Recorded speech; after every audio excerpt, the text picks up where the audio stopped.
ভাইরে, সম্প্রতি একটা ভিডিও ভাইরাল হয়েছে। সে ভিডিওতে দেখা যায় আমাদের মাননীয় শিক্ষামন্ত্রী ক্লাস 5 এর শিক্ষার্থীদের বলছেন, তোমরা বড় হয়ে কি করতে চাও? তোমরা সবাই বড় হয়ে জাইমা রহমানের সাথে রাজনীতি করবা, ওকে?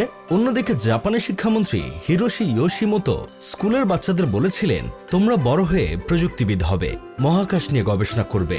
একেই হয়তো বলে, চাইলাম বিরিয়ানি, পাইলাম পান্তা ভাত। এটাই আমাদের দেশ আর উন্নত দেশের মধ্যে তফাৎ। ভাইরাল ভিডিওটা নির্বাচনের আগের নাকি পরের, এটা নিয়ে আমি কোনো তর্কে জড়াবো না। শুধু আমার লিটল মনে স্মল একটা প্রশ্ন, একজন শিক্ষিত মানুষ বাচ্চাদের এমন ধরনের কথা কোন আক্কেলে বলবে? নাক টিপলে যেসব বাচ্চাদের এখনো দুধ বের হয়, চেইন লাগাতে গেলে টুনটুনিতে আটকে যায়, তাদের কেন পরিবারতান্ত্রিক রাজনীতি শিক্ষা দিতে হবে? তাদের এই বয়সে কেন শেখাতে হবে তোমাদের একজন নেতা আছে এবং তোমরা বড় হয়ে তার রাজনীতি করবা? অথচ আমাদের স্বপ্ন ছিল একদিন কৃষকের সন্তানই এই দেশের নেতৃত্বে আসবে। কোনো প্রত্যন্ত গ্রামের অচেনা কুমারের ছেলে বদলে দেবে পুরো বাংলাদেশ। ঘাম ঝরিয়ে জীবিকা নির্বাহ করা একজন রিক্সাচালকের সন্তানও সাহস করে ভাববে সেই হতে পারে ভবিষ্যতের প্রধানমন্ত্রী। কিন্তু বাস্তবতা যেন ভিন্ন পথে হাঁটছে। কিছু নেতাকর্মীরা আমাদের নতুন প্রজন্মকে স্বপ্ন দেখতে শেখানোর বদলে তাদের ঠেলে দিচ্ছেন পরিবারতান্ত্রিক রাজনীতির গণ্ডিতে। যেখানে শিশুদের চোখে নতুন সম্ভাবনার আলো জ্বালানোর কথা, সেখানে তাদের স্বপ্নকেই সীমাবদ্ধ করে ফেলা হচ্ছে। এখন অনেকেই বলতে পারেন, সামান্য একটা কথা নিয়ে এত সমালোচনার দরকার নেই। হয়তো উনি কথার ফ্লোতে আবেগে বলে ফেলেছেন। মানবতার আম্মু জাতীয় আপা শেখ হাসিনাও কথার ফ্লোতে আবেগে বলে ফেলেছিলেন, মুক্তিযোদ্ধার সন্তানরা চাকরি পাবে না তো রাজাকারের পোলাপানরা চাকরি পাবে নাকি? তার এই সামান্য কথাটার জন্যই তাকে হুলুলুলু পাঠিয়ে দেওয়া হয়েছে।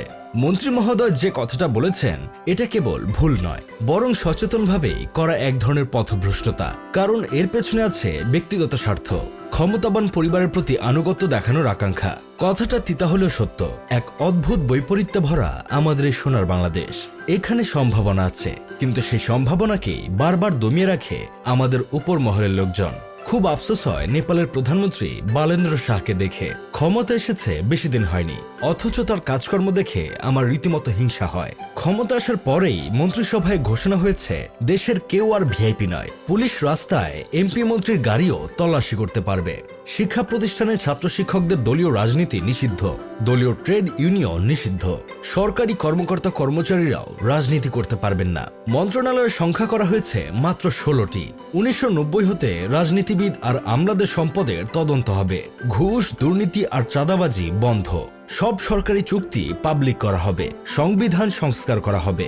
জুলাই গণঅভ্যুত্থানের পর আমরা তো এমন একটা দেশ চেয়েছিলাম, এই দেশের এমপি মন্ত্রীদের তাদের সম্পদের হিসাব জনগণের সামনে দিতে হবে। কেউ দুর্নীতি করলে তার মায়ের বাপ পাকিস্তান করে দেওয়া হবে। ভিআইপি বলে আলাদা কোনো সুবিধা নেবে না। মামা খালুর পাওয়ার দেখিয়ে অবৈধ কাজ বৈধ করবে না। ক্ষমতার পাওয়ার দেখিয়ে পুলিশের কাজে বাধা দেবে না।